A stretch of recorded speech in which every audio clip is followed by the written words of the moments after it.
नमस्कार दोस्तों, आप सबों का स्वागत है। बिहार बोर्ड मैट्रिक परीक्षा 2024 के लिए सामाजिक विज्ञान का 2 नंबर से पूछे जाने वाला प्रश्न, और यह प्रश्न बहुत बार पूछे गए हैं और पूछे जाएंगे।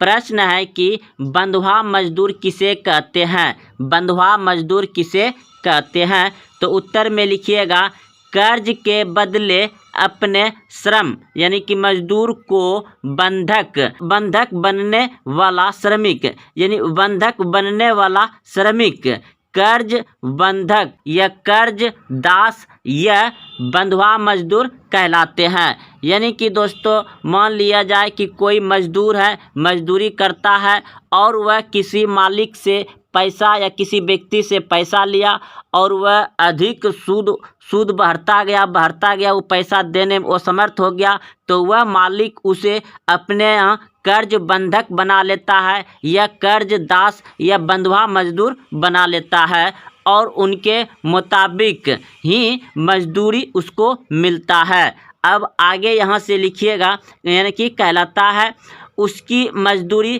कर्जदाता की इच्छा से निर्धारित की जाती है। यानी उसका जो मजदूरी होगा जिससे वो कर्ज लिया है, उसी के अनुसार उसका मजदूरी इच्छा से क्या होता है, निर्धारित की जाती है, ताकि कर्ज चुकाना असंभव हो। और यानी कि उसको मजदूरी कम मिलता है और कर्ज चुकाना असंभव हो और कर्जदार बहुत से बहुत उससे काम करवा लेता है। तो यही है आपका बंधुआ मजदूर, को आप अच्छे से समझ गए होंगे। एक बार हम फिर से पढ़ रहे हैं, बंधुआ मजदूर किसे कहते हैं? तो उत्तर में लिखेंगे, कर्ज के बदले अपने श्रम को बंधक बनने वाला श्रमिक, यानी बंधक बनने वाला श्रमिक कर्ज बंधक कर्ज दास यह बंधुआ मजदूर कहलाता है। उसकी मजदूरी कर्जदाता की इच्छा से निर्धारित की जाती है। अब अगला प्रश्न है आपका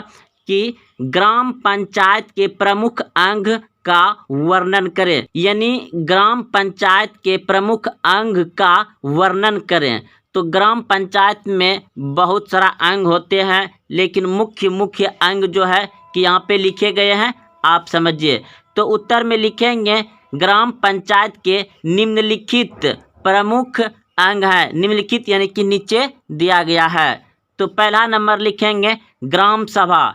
ग्राम सभा गांव के सभी वैक्स यानी कि जिसका 18 साल उम्र हो गया है, गांव के सभी वैक्स नागरिक जिनका नाम मतदाता सूची में हो, ग्राम सभा के सदस्य होते हैं।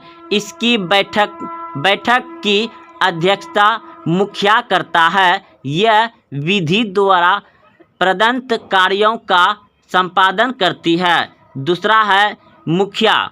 ग्राम सभा को समझ गए, अब दूसरा है मुखिया।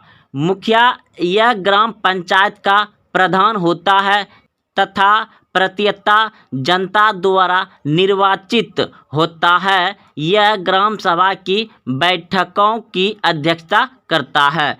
तीसरा नंबर लिखिएगा उप मुखिया। यह मुखिया का सहायक होता है। उप मुखिया क्या होता है? मुखिया का सहायक होता है। और चौथा नंबर लिखिएगा पंचायत सचिव।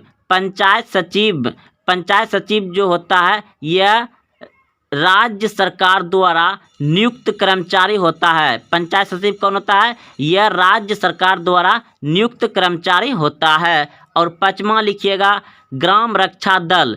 पांचवा ग्राम रक्षा दल, यह दलपति के द्वारा संचालित होता है। तो दोस्तों, यह दोनों बहुत महत्वपूर्ण प्रश्न थे। आप इसे कॉपी में ज़रूर लिखें और याद रखें, यह प्रश्न आपको 2 नंबर से पूछे जाएंगे।